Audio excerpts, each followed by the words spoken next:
Sara Tackett. Hi, Sara. Hey Bart, how are you? I'm good. How are you? Doing well. Welcome back. And Thank the you. library's you're still getting back. There's still a few more steps to take before it's back to normal. A few more steps, but we're open for people to come in and browse. So you can come in and pick out your books or movies. You can also come in for use computers. We are at a 1 hour limit a day right now, but I think we're getting back to more normal services. In the library, one of those organizations required to be completely shut for months. It was almost 3 months. 3 months. Yeah. And then a graduated return. Yeah. With the number of people that use the library as part of their education or for the internet, there must have been people that were probably more than just inconvenienced. I think the people accessing our internet's been really important. I mean, it's an important service that we offer. We kept the Wi-Fi is always on around our building, so if you are outside of a building at any time, you should be able to access the Wi-Fi. We're also working with the city right now to boost our Wi-Fi over to the park so that people can enjoy it while it's at the park too. So we're keeping our fingers crossed. It's on its way, but not quite set up yet. Oh, that'd be great. Yeah. That'd be a neat feature. Because we know that internet is really an important connector for our community and for people to connect with each other and connect with, like you said, resources and education. There's some things that you did during the pandemic that you found, wow, this is going to be a permanent improvement. We're still, one of the things that we did was books by mail. JDL Delivers was a service that we put in place initially to serve the homebound folks that we were already serving through a delivery service. And we piloted it last fall, and then it was going so well, we decided we'll expand it to anyone who's interested. And at this point in time, we're going to keep that available for folks as an option. You have an option to sign up for that. You can have your books mailed to you, and you have an option to either just mail them back, postage would be included, or drop them off at a branch. Sounds pretty convenient. And now I think the Postal Service is closer to normal in terms of delivery. I think they're doing a great job, but obviously they were hampered. Yep, they were, and we monitored that as we put this program in place too. Good. The library is currently building. You've got a branch that's completely... it's getting really close. Our Brooklyn branch is kind of in its final stages. We're hoping in the next month or so we'll be able to get that back open to the public. Wow. They were able to pour the concrete, and they're starting to work on the parking lot today, so we're really excited about that. It looks completely different. I mean, this is all new construction right here. This is the expansion. So we've expanded onto the original building. The windows there are for the meeting room, the big windows that you see. And then the adult area is toward the front of the back of the picture there.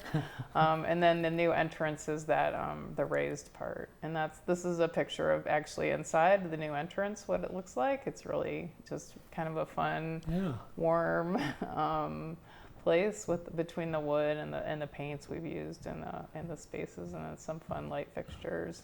They look like skylights. Yeah, little floating tent things. I don't know exactly what they are, but yeah, we do have a lot of light coming into the space, which is nice. All the windows in the building were replaced during the project too, which was the original windows the original building was a post office, and it still had like bars on the windows out there because for security purposes, I'm sure at the time it was built. And you've not been able to be open at all during the renovation, have you? Not at Brooklyn. We expanded our hours at the Napoleon branch, which is just 5 miles away. So they had additional hours during this time. Yeah, I think you got staff that work. And staff were working there, and we probably lent a few staff out to some other locations too. Were you impacted with all the things, labor and material shortages and price increases we've seen at construction projects? I think we were very fortunate that the project started when it did. We didn't have any, we got ahead of some steel increases. We got notified when we were getting ready to order the new shelving for the branch that we needed to get the order in sooner than we'd planned. So we could get ahead of some of the steel increases. And I think the wood increases that a lot of people are seeing now, we were ahead of that also just because of the timing. We were kind of planning this last fall when we were finalizing everything. What's the ETA of reopening? I'm hoping in the next month, but I'm learning that we have to be really patient about a lot of things during COVID.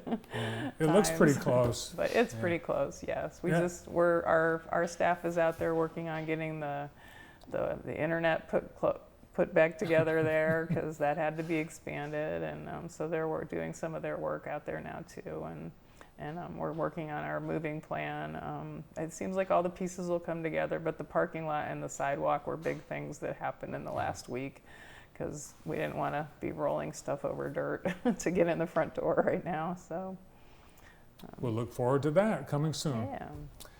The summer reading program is underway. What's the theme this year? It's Tales and Tales, or yes, if I get it right. I think we have Tales and Tales, right? Yeah, Tales and Tales. All right.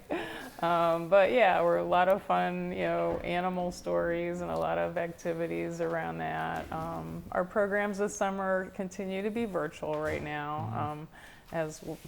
So there's a lot of things. If you check out our website and under the calendar of events, you can see there's a different program every week, and those are available usually for viewing, like through Facebook and through, after the program happens, it's available for viewing. So no Paul McDonald and his pets. Paul McCormick, Paul no. McCormick. But there's some animal programs there. There are a lot of fun prizes, of course, and we're also encouraging our adults to be reading this summer too. We have prizes for adult readers. And how do you get one of those nifty tote bags? that's one of those adult reader prizes, yeah. So you have to sign up, and you can sign up through the website to read, and you log your reading just like the kids do, and can be in the drawings. Last week you were soliciting photos from kids with their pets caught reading. Did you get some submissions? We did. I know they're gonna select the winners and get that gallery up for everyone to see. A lot of fun pictures and a lot of very literate animals. It turns out they can read. I will look forward to seeing those. Maybe we'll share some here at JTV. Yeah. The Bookmobile. I know that's a long time coming. Is it still coming? It's still coming. It's still had a couple more delays, so we're working on it, but we're really excited. We've got the collection ready. We have most of the staff hired that will be dedicated to that service. Our goal is this summer is once we have it to take it to some community events that are, get it out and about, and then hopefully later this year we'll set more of a regular schedule, a weekly schedule with stops for the Bookmobile. And you've got a project at the Carnegie branch. You've got to do a little bit of renovation or maintenance. I don't know, facelift, Restoration? restoration, that's a good word. We're going to be starting this summer to clean the outside of the Carnegie building, along with replacing the mortar. And so tuck pointing the building, and then they'll replace any stones that are damaged. The limestone gets worn, and we're trying to get ahead of some of those water issues that all buildings can have. So making sure the building is put in a good place, so hopefully it can serve the community for another 116 or 15 years. Well, you guys, it's amazing what you're able to accomplish, even being closed during the pandemic. Thanks for continuing the great services. Well, you're welcome. We have a great staff there. They're very creative, and they just do a wonderful job and really love what they do in serving the community. Yeah, I think you can tell their heart. People choose the library because that's their heart's in it, isn't it? Yep, it is. Well, thanks for coming down. Thank you. The director of the Jackson District Library, Sara Tackett.